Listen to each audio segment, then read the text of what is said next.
Indonesia itu dulu kedatangan Islam itu tidak pernah dipertentangkan antara Islam dan negara, sehingga diskusi itu sudah salah karena para wali itu tidak pernah mempertentangkan Islam dan keindonesiaan atau kebinekaan.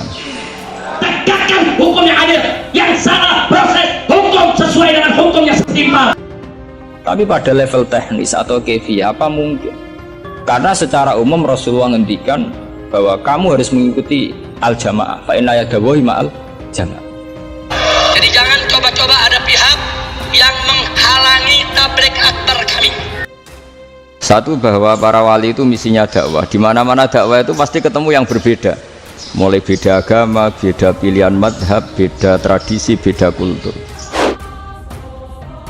Jadi itu tidak perlu dipertentangkan, tapi malah itu jadi lahan dakwah. Sehingga kita-kita ini kalau diminta diskusi hubungan negara dan agama, malah bingung.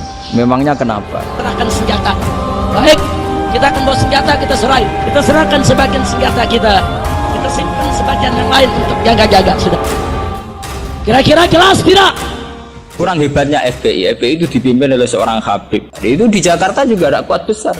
Kalau niat baik semua. Semua umat Islam sedunia punya niat baik semua. Aksi bela Islam, aksi bela Islam, aksi bela Islam, aksi bela Islam. Allah, saya dan keluarga siap setiap saat untuk menghadapi mati syahid ya Allah. Kami tidak akan pernah mundur selangkah pun juga.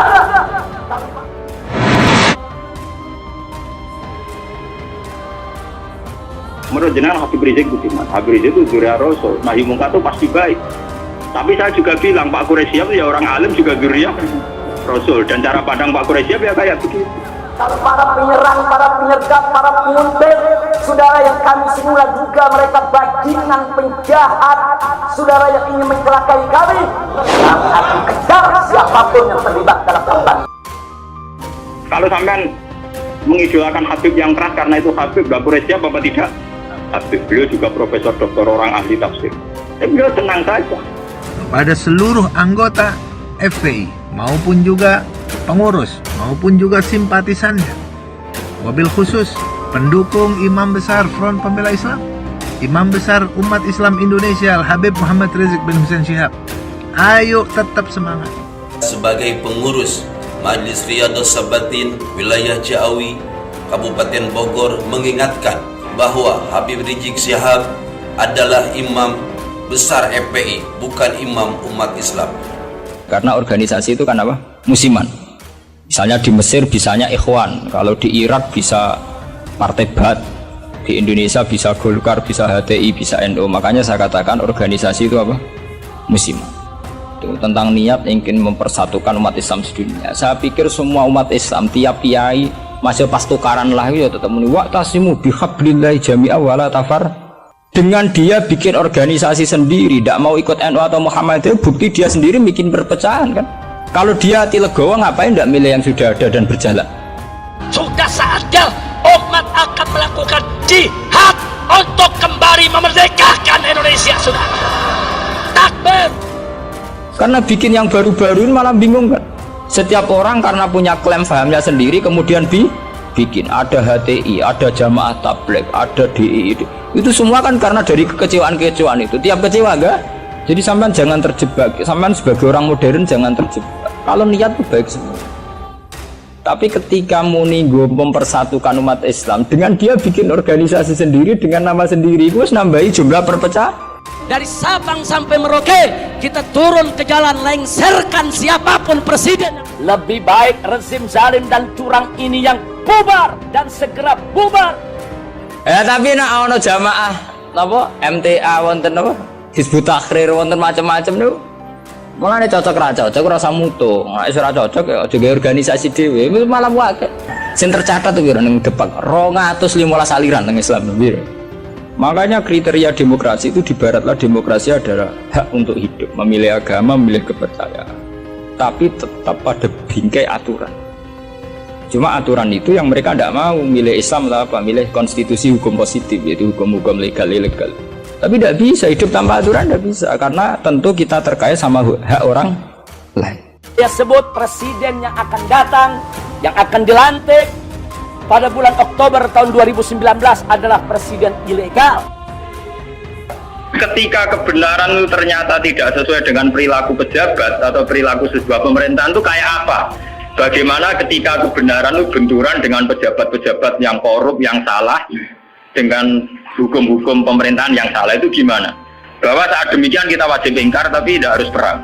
Ini panduan saat kita sebagai orang soleh ngadepi pejabat-pejabat yang nakal. Kalau saya ajak turun ke pung istana, siap tidak? Siap tidak? Takbir! Pemimpin ini bisa pejabat, bisa pemimpin kultural, pemimpin ormas, pemimpin umara, jamu amir. Ketika kita melihat pejabat yang mungkar, yang nggak bener, apalah nukotiluhum, ono to ora merangi kita hum ing umara. Napa boten diperangi nawon ya Rasulullah, kudeta mawon. Saya ingatkan kepada semua umat Islam, siapkan senjatamu, siapkan senjatamu. Kalau besok ada panggilan jihad, siap tidak? Siap tidak? Ini loh, ini hadis sahih bahwa ajaran Nabi untuk melihat kemungkaran itu tidak ada. Yang ajarannya itu disuruh revolusi pakai kudeta tidak. Apa tidak kita perangi ya Rasulullah? Jawab Nabi apa? Jangan. Selagi pejabat-pejabat itu masih sholat.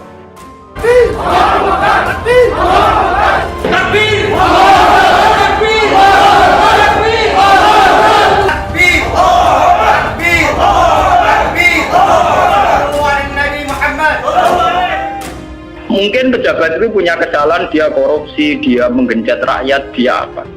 Tapi selagi dia sholat, kata Nabi itu tidak boleh revolusi. Ayo revolusi,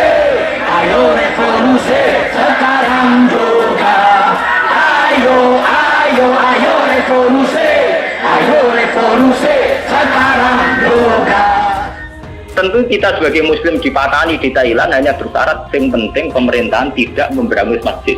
Artinya selagi masih tidak menghalang-halangi institusi agama yang bernama sholat, itu kita tidak usah revolusi.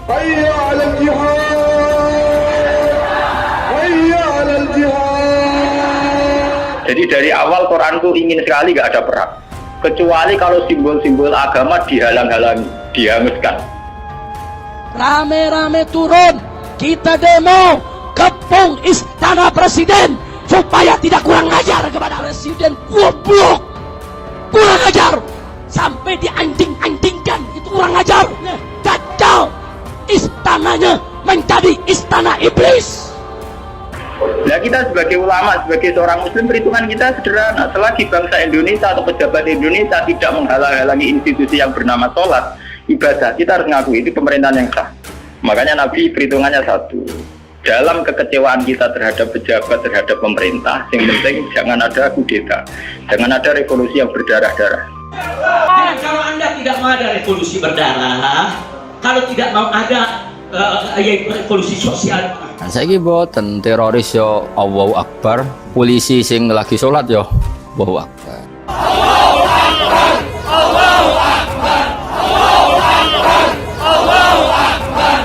Terus kue PD piye? Ora jelas ya kita sikape ya ora jelas. Saiki nganggo hukum sosial sing normal, nek apik ya diapiki. Imam besar kami Habib Muhammad Rizik Syihab ditahan oleh pihak kepolisian di Mapolda Metro Jaya. Maka dengan ini saya nyatakan siap keluarga besar Brigadir 411 se-Jabodetabek akan datang ke Mapolda. Saiki mboten musuhe mukmin kaya mukmin, mukminem yo abal-abal, musuhe yo rondo abal-abal, kan ora jelas benere, ora jelas. Soalnya berhubung ora jelas kudune sikap kita yo ora jelas. Jadi ora oleh tukaran saiki yo tenanan, mergo musuhe ora mesti salah, kita ora mesti bener. Jangan pernah mengakui kekuasaan siapapun, kepemimpinan siapapun yang berdiri atas dasar kecurangan dan kezaliman. Jadi nak ono wong saiki majibno jihad alasane anut Rasulullah, nak Rasulullah jihad nganti wani mati. Masalahnya Nabi mesti bener, musuhe mesti salah. Lah saiki kita iku ora ngalami ngene iku. Imam kita kadang salah, musuh kita malah kadang bener. Biadab, kurang ajar sampai dianjing-anjingkan, itu kurang ajar. Dajjal istananya menjadi istana iblis. Lebih baik rezim zalim dan curang ini yang bubar dan segera bubar daripada harus NKRI yang bubar.